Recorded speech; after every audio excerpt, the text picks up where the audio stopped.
Good morning. Starting off one of the most important weeks of our home and away season with absolutely fantastic contract news. Let's get into it.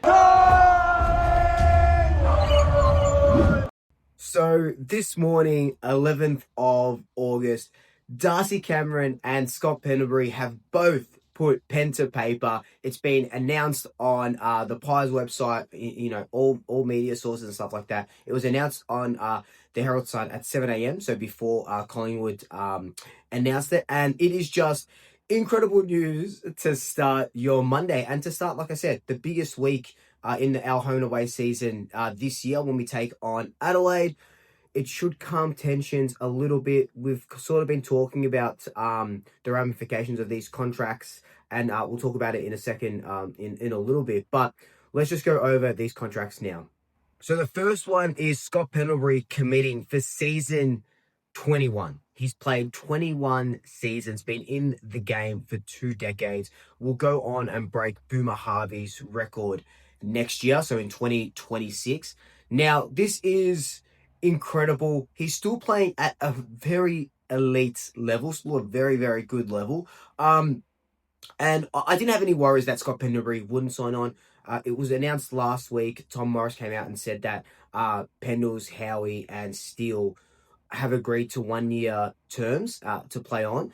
And it's amazing, right? Now you can sort of rest a little bit easier because there's always that little thing in the back of your head saying, oh my God, Pendles is going to retire one day. Sidebomb is going to retire one day. Howard.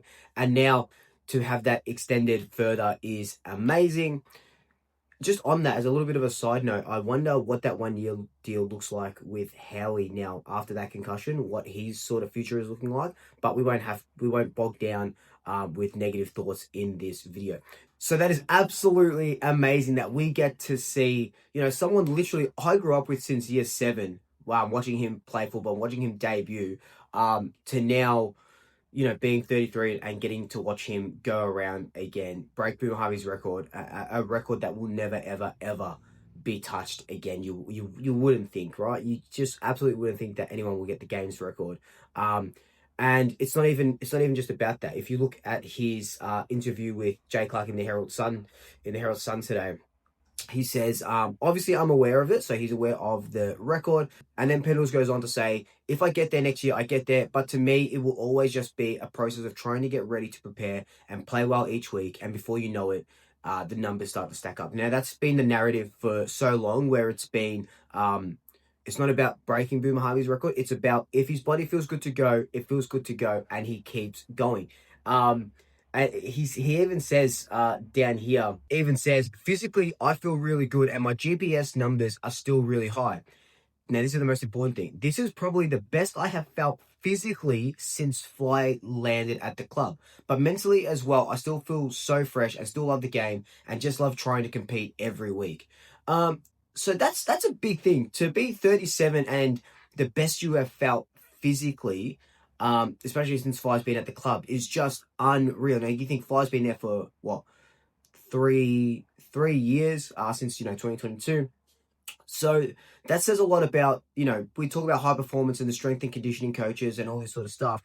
And Pendles is living proof of that. Now, the second recommitment is Darcy Cameron. So he has signed on for a further 3 years, taking him till 2029. So we know that he was contracted until the end of 2026. So back in 2019, Darcy Cameron got traded to Collingwood from Sydney. We gave them, what do we give them? Pick 56. So pretty much a packet of chips to have Darcy Cameron come over. He had played 1 game in Sydney, came over as a sort of backup to Brodie Grundy, and now is a premiership ruckman.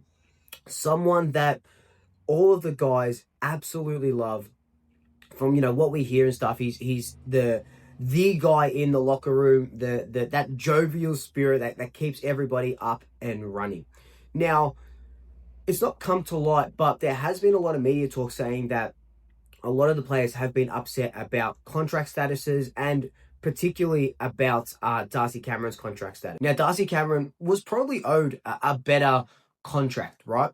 Because of what he's been able to do He's put himself in All-Australian form these last couple of years.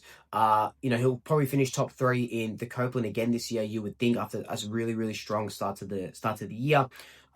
He did recommit last year for a couple of years, extending his contract till the end of 2026.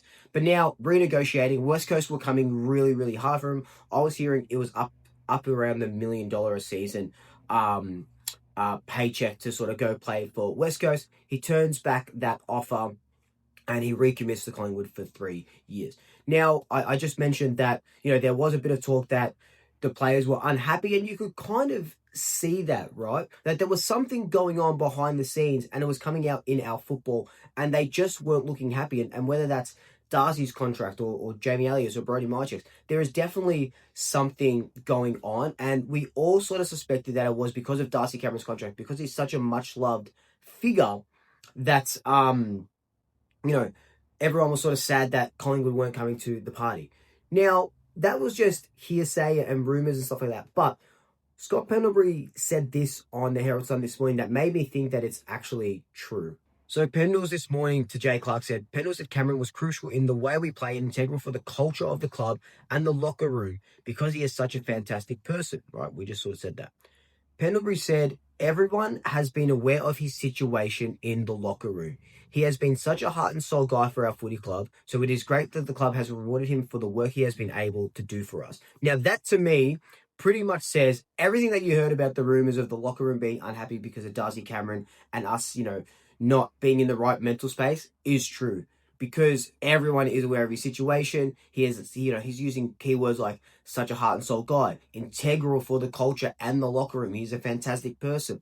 So to me, I think that, from reading that and then hearing those sort of things that we've been hearing, that the players just weren't happy, and it wasn't like they were on strike or anything like that, and we were purposely playing bad football. But when the locker room is uneasy, it translates to the football field. So hopefully now I know there's a couple other guys like Mychek and Elliott, but the ball's in their court at the moment. But hopefully now, with the recommitment of Darcy Cameron for a further 3 years, the pressure on the playing group has eased a lot, and we can go on and finally play some good football that we haven't been playing for the last 6 or so weeks. So before we wrap up, Pendlebury said a little bit more about our current situation in the footy world and where we are, and losing 4 out of the last 5 games. He's saying here, we have been able to manage clearances really well and hurt sides the other way. So we score big off turnovers. We're a good turnover side, not recently. But the thing that gets me is, he says here, we have been a little bit off and we need to realign. I don't think it is a big shift. It is a little shift, and just watch our game come back to life pretty quickly. Now, those little bits are telling. They know what the problem is. They know what they need to do. Fly talked about system for so long. They just need to realign. And I think, I hope it's just a bit of a flick of the switch, and we see that against Adelaide. Pendles seems to know what the problem is, and there's going to be lots of training sessions on this week to kind of fix those problems, and it's just about realigning. And I love that where he says it's a little shift, and you just watch our game come back to life pretty quickly. So they know they can fix it. There just has been other tensions in the room that they're trying to ease, and hopefully it has eased now with Darcy Cameron's contract situation. And hopefully that means that against Adelaide, the flick gets switched, the switch gets flicked, and we go on and beat the Crows. Now, all this contract talk, we made a video a couple of, I think it might have been last week, so there's still a lot of unsigned players. The ball is in the court at the moment of Brody Mychek and Jamie Elliott. Jamie Elliott's got a 2-year contract extension in front of him. Brody Mychek's got 1 year, who's wanting 2. So they're a wait and see. I don't think we're going to hear anything from them until maybe the end of the season or even the end of finals or something. So they're a wait and see at the moment. Any news, I'll always bring it to you. Be sure to be on my Instagram as well, Swoop Luke, for up-to-date, hourly, minutely updates. But until then, like, comment, subscribe, tell your family, tell your friends, tell your pets, and until next time, double shackers, I'll swoop you later.